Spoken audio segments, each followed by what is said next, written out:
Bonjour, bonjour, bienvenue sur le plateau de Batijournal TV. Nous sommes à Nantes, au Carrefour International du Bois 2022. Et avec mes trois invités, nous allons parler start-up. À ma gauche, François Vulser, bonjour. Bonjour. Vous êtes responsable Woodtech et on verra après ce qu'est Woodtech. À côté de vous, monsieur Ilias Sintag, bonjour. Bonjour. Vous êtes président fondateur de Epure. Et pareil, je vous demanderai ensuite de nous présenter Epure. Et puis, à côté de vous, Stéphane Lafarge, bonjour. Bonjour. Vous êtes responsable formation au FCBA et vous intéressez fortement aux startups. On va commencer par Woodtech. Woodtech, qu'est-ce que c'est ? Alors, la Woodtech, c'est le réseau des startups de la filière forêt-bois. C'est le service qui dépend de Xylofuture, qui est le pôle de compétitivité de la filière. Au lieu de l'appeler le service startup, on l'a un peu brandé, on a appelé ça la Woodtech. Combien de participants ? Aujourd'hui, on est 30 startups, donc de l'amont à l'aval, et basés sur toute la France. Et on a même une startup belge et une startup suisse. D'accord. Donc, c'est quoi l'objectif de Woodtech ? C'est de dé. Bon, on connaît les objectifs hein, quand on fait des pépinières de start-up. Ça marche comment et qu'est-ce que vous cherchez avec eux ou avec elles ? Oui. Donc, ce qu'il faut dire, donc on existe depuis 2021. Notre objectif, au départ, on s'est appuyé sur 4 piliers. Le premier, c'était la visibilité, typiquement de pouvoir aller sur des salons comme celui-ci et de mutualiser et d'y aller tous ensemble. Ensuite, c'était sur l'accompagnement, de pouvoir apporter un certain nombre de solutions aux startups. On a une boîte à outils avec des modèles de business plan, on a de l'aide à l'élévateur pitch, des modèles de NDA ou des choses comme ça. On parle plus en français. Hein, ouais, bah moi surtout, je suis le pire, la Woodtech. On a aussi une brique sur tout ce qui va être mise en relation, parce qu'on a des typologies de fondateurs. On a à la fois ceux qui sont dans le sérail depuis un certain temps, et puis ceux qui arrivent, qui ont des nouvelles idées et qui veulent l'appliquer aussi à la filière forêt-bois, mais qui n'ont pas forcément les connaissances et de savoir à quelle porte frapper. Et ensuite, la dernière brique, c'est tout ce qui va être rencontre avec des investisseurs. Donc tous les trimestres, on organise ce qu'on appelle un démo day. Après, j'essaye d'arrêter. Et donc, on fait présenter 3 entreprises sur une courte présentation. Voilà, j'ai pas dit elevator pitch, je fais des progrès. Et on leur permet de rencontrer une quinzaine de structures d'investissement, soit qui ont déjà fait des lignes d'investissement dans la filière, soit on se rend compte qu'il y a de plus en plus d'intérêt pour des investisseurs d'investir dans de l'impact. Voilà, l'idée, c'est vraiment de se faire rencontrer, c'est du réseau, quoi. Exactement. Hein, exactement. C'est de se faire rencontrer les créateurs, les inventeurs avec ceux qui peuvent financer et ensuite développer. Exactement. C'est comme ça que ça marche. Et donc vous appuyez sur ces 4 piliers. On s'appuie sur ces 4 piliers et l'objectif c'est, on est en 2022, on a une année et demie d'existence, c'est de pouvoir apporter de nouvelles briques. On se rend compte, c'est une problématique filière sur par exemple l'employabilité. Nous, notre objectif c'est de pouvoir faire un job board en mettant toutes les offres des startups pour finalement en plus ce que les startups cherchent, elles vont chercher des commerciaux, elles vont chercher de l'administratif, elles vont chercher des développeurs et finalement c'est des compétences qu'on peut retrouver un peu partout et donc c'est de pouvoir mutualiser. Et l'autre brique qu'on souhaite mettre en place, c'est tout ce qui va être mentorat. Aujourd'hui, on a énormément de personnes qui ont des fortes compétences et qui seraient totalement prêtes à apporter leur expertise à des personnes qui se lancent. Voilà, on est vraiment dans cette idée hein, de réseau. Exactement. Ce qui vous a amené à signer un partenariat avec le FCBA, si j'ai bien compris. Alors allez-y sur ce partenariat. Déjà, quel est-il ? Quand l'avez-vous signé ? Et pourquoi un partenariat avec Woodtech ? Donc nous venons juste de signer le partenariat il y a maintenant 1 heure, donc il est là tout frais. Voilà. Donc on l'a écrit avec François depuis quelques mois maintenant. Et il a pour objectif de faciliter l'accès des startups à tous les services et à toutes les expertises, un petit peu votre micro, voilà. à toutes les expertises de FCBA. Donc il y a différents points dans ce partenariat. Un point autour de la communication, à la fois faire connaître FCBA auprès des startups, faire connaître la Woodtech, nous faire connaître la Woodtech auprès des startups avec qui on travaille. Donc il y a un échange de bonnes pratiques. Parce que vous-même, vous travaillez avec d'autres startups. Oui. Donc on s'est engagé là-dessus.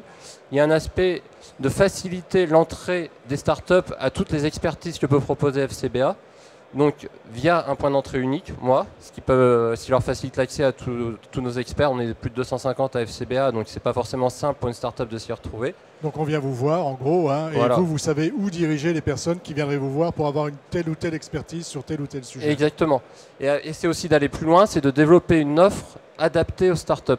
Donc à faciliter l'accès à nos services via par exemple des produits comme Connect Expert, donc c'est 3 heures d'expertise par un expert FCBA. Enfin, voilà, faciliter l'accès des startups à nos services en nous adaptant à leurs besoins. Donc ça nous oblige à être innovants, à être agiles, à être pragmatiques, à être réactifs. Voilà, tout ça c'est ce qu'on cherche à développer au sein de FCBA. Il y a également le côté innovation qui nous intéresse, l'innovation des startups qui nous amène des idées, qu'on souhaite accompagner pour développer leurs idées. Pour développer leurs idées. Et nous, côté FCBA, on a des idées d'innovation et pourquoi pas demain transférer ces innovations au sein des startups de la WoodTech qui travaillent sur ces sujets-là. Il y a ces différents points-là. Et après la partie événementielle, sinon on organise régulièrement des afterbois, des séminaires, des événements. Donc faire intervenir les startups pour qu'elles bénéficient de notre réseau FCBA. On a un réseau relativement important, donc on souhaite en faire bénéficier les startups de la WoodTech. Voilà, donc on est vraiment dans le développement du réseau. Hein.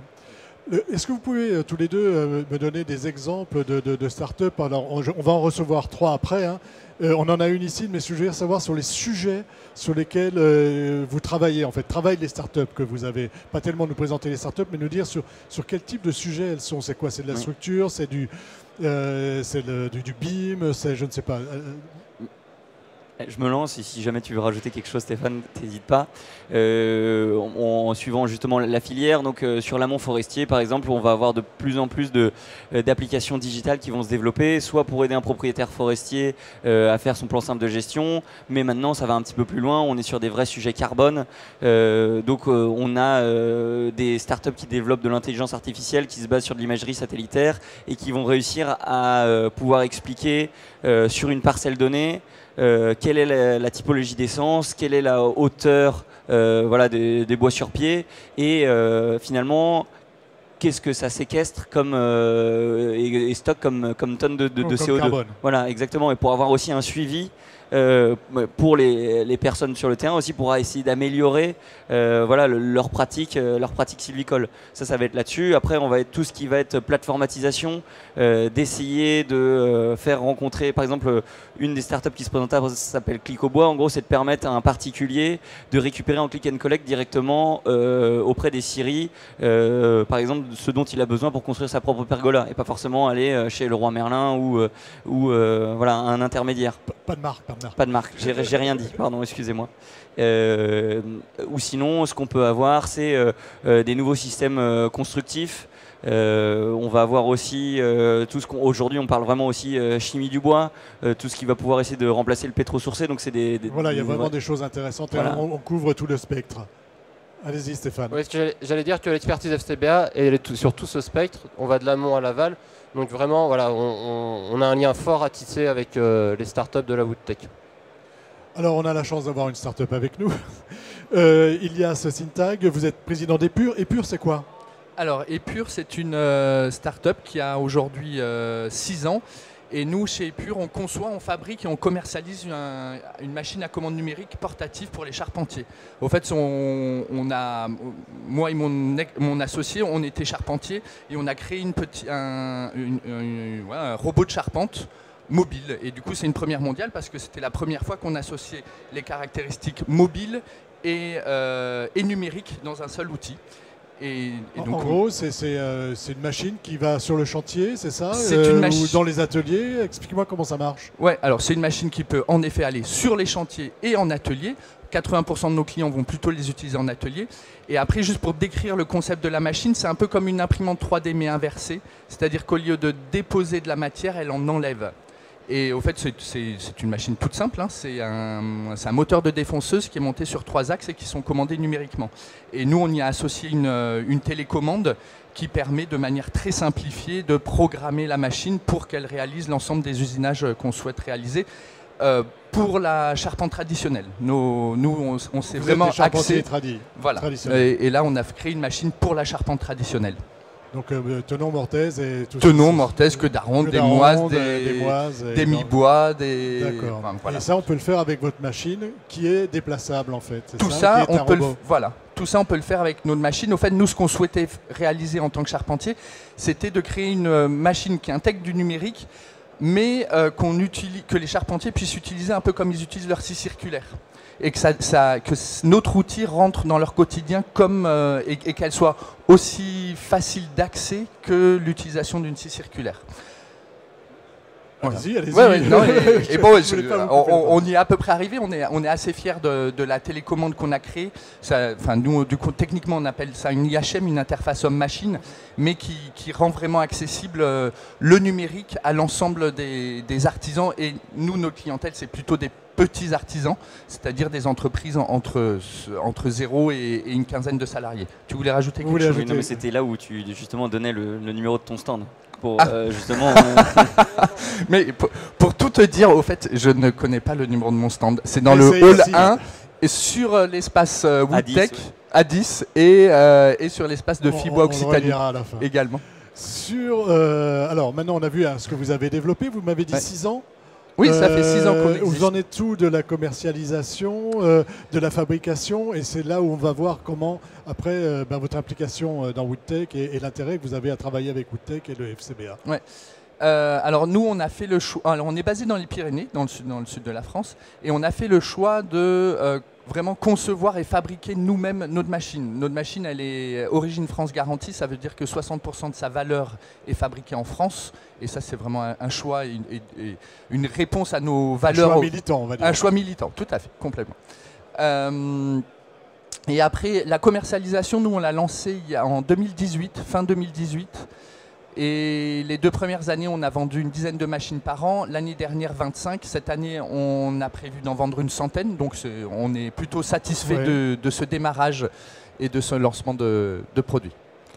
Alors, comment... Et, voilà. Et du coup, concernant la Woodtech, alors avec François, on se connaît depuis plusieurs années. Quand il a commencé à réfléchir à monter la Woodtech, il m'en a parlé. Et moi, j'ai adhéré immédiatement parce que ça me paraît important quand on est une entreprise d'être en lien avec son environnement économique et avec d'autres gens qui lancent également des choses, qui vont rencontrer les mêmes difficultés, les mêmes obstacles que nous, et de pouvoir faire du partage d'expérience, de pouvoir s'appuyer sur certaines ressources qui sont disponibles via la Woodtech, mais aussi faire une forme de lobbying auprès des institutions, qu'elles soient publiques ou privées. C'est extrêmement important, et forcément on est plus fort quand on est plusieurs que si on s'adresse seul. Voilà. Par exemple, pour vous, les difficultés, ça a été quoi? Alors, il y en a de nombreuses, hein, mais sur l'aspect financier, forcément, il y a beaucoup d'obstacles, et de temps en temps, il faut aller chercher de l'argent. Et par exemple, justement, la Woodtech, comment elle peut vous aider pour aller chercher de l'argent? A une expertise et peut mettre en relation entre des investisseurs privés et des startups. Pour l'instant, on n'est pas allé plus loin. On n'a pas travaillé avec une banque une fois. Si, aussi. Hein, voilà. Et... Hein? Oui. Non, on va pas nommer la banque.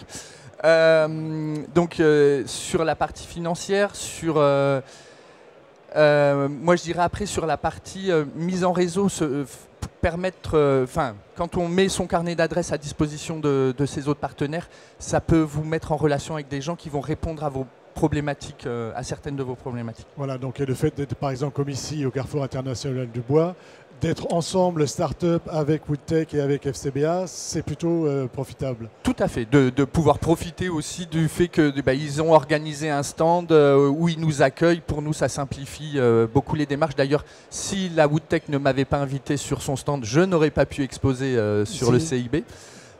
Pour une histoire d'argent, tout simplement, ou non, parce qu'une histoire aussi d'organisation? Non, une histoire d'organisation aussi. Le CIB est plutôt axé sur les produits et les coproduits de la filière bois, mais normalement n'accueille pas des fabricants de machines dédiés à la filière bois. FCBA, quand vous voyez ce type de développement, comment vous pouvez aider? Comment vous vous inscrivez dans ce réseau-là? Alors nous, on a une approche, on peut intervenir d'un point de vue technique avec nos experts. Donc intervenir auprès des startups qui ont des problématiques, donc mettre en relation avec les bonnes personnes. Donc nos experts en menuiserie ou nos experts sur le numérique. Enfin voilà, on peut mettre en lien avec ces personnes-là pour essayer d'accompagner les startups et d'aller plus loin. Ensuite, il y a une notion de réseau. On invite les startups à participer à nos événements. Donc à partir de maintenant qu'on a signé la convention, on va faire en sorte qu'elles viennent et qu'elles se fassent connaître auprès de nos clients, auprès des personnes avec qui on travaille. Je rajoute aussi quelque chose que je n'ai pas forcément précisé. Chaque mois, on organise ce qu'on appelle un café technique où pendant 1h30, on fait intervenir un expert sur son domaine d'activité. Donc ce n'est pas forcément filière, ça peut être par exemple comment lever des fonds efficacement, comment réussir sa stratégie commerciale, comment réussir son salon professionnel, qu'on avait fait justement avec le Carrefour International du Bois qui était intervenu pour en parler. Et le FCBA aussi intervient et apporte aussi son expertise. Et on en a fait un en janvier qui était très riche pour les startups, c'était sur l'aspect économique de la filière aussi, bien comprendre ce qui se passe. Comment fonctionne la filière. Exactement, et le marché aujourd'hui, où est-ce qu'il est, et essayer de l'expliquer et de le comprendre aussi pour des startups qui n'ont pas forcément cette information. C'est assez précieux et de pouvoir poser des questions après pendant une demi-heure à un expert qui va vraiment leur apporter. Voilà, on est 15 startups, il y a 15 qui viennent à peu près, voilà, il n'y a que la moitié qui vient, mais qui va pouvoir vraiment creuser un sujet, et c'est assez précieux aussi pour en gain de temps et d'avoir aussi après d'autres portes d'entrée pour bien comprendre. Quand vous dites 15 startups qui viennent, c'est quoi? C'est de la visio ou c'est du Oui, du c'est de la visio. On est bien 30, mais voilà, il y en a à peu près 50% qui viennent. Les startups sur toute la France. Sur toute la France. Hein. Pyrénées, c'est pas toujours facile de remonter jusqu'à ça. Oui, c'est un peu loin. C'est un peu loin. Même si on y va, on vient. Même si tu avais accepté que ce soit Carcassonne. Tout à fait. Ouais, c'est vrai. Tu es descendu une fois. Donc j'ai bien compris, il y a une mise en réseau. Ici, combien de startups sont sur le stand On est 4 sur le stand, donc on a la chance d'avoir Épure qui vient de se présenter, et on en a 3 autres qu'on va avoir tout à l'heure. Voilà, exactement. Donc qui sont Woodistrib, Clic au Bois et Equato. D'accord. Oui, allez-y. Oui, non, juste un dernier mot concernant mon engagement au sein de la Woodtech. Moi, je fais également partie du comité de développement de la Woodtech, et c'est un engagement en plus que j'ai pris au-delà de l'adhésion de la Woodtech, parce que ça me paraît important de participer à ce type de projet qui est structurant pour une filière, et surtout quand c'est au démarrage comme ça, c'est important de l'orienter correctement pour qu'il soit au service de Donc ses vous travaillez adhérents. aussi avec la Woodtech? Oui, avec Françoise. Juste une question bête et méchante. C'est gratuit ce que vous faites? Ça demande une cotisation? On va commencer à parler sérieux, voilà, exactement. Bon, allez, sortez l'échiquier. Aujourd'hui, c'est 520 € hors taxe annuelle. Voilà, une start-up. C'est une adhésion. C'est une adhésion annuelle. C'est quoi le modèle? C'est une association? Oui, donc on est le service start-up de Xylo Futur, donc effectivement pôle de compétitivité. Donc effectivement, en fait, on adhère. Quand on adhère à la Woodtech, on adhère aussi à l'ensemble du pôle de compétitivité, et qui apporte aussi d'autres services, voilà, et notamment sur l'accompagnement de projets R&D. Voilà, et aujourd'hui avec le FCBA en termes de partenariat. Exactement. Exactement, oui.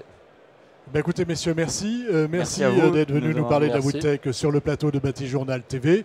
Et puis maintenant, nous allons recevoir les 3 autres start-up présentes ici au Carrefour International du Bois. Merci à vous. Merci une beaucoup. Émission, un moment à retrouver sur nos sites internet et sur les sites internet de nos partenaires, Carrefour International du Bois et France Bois Forêt. Merci.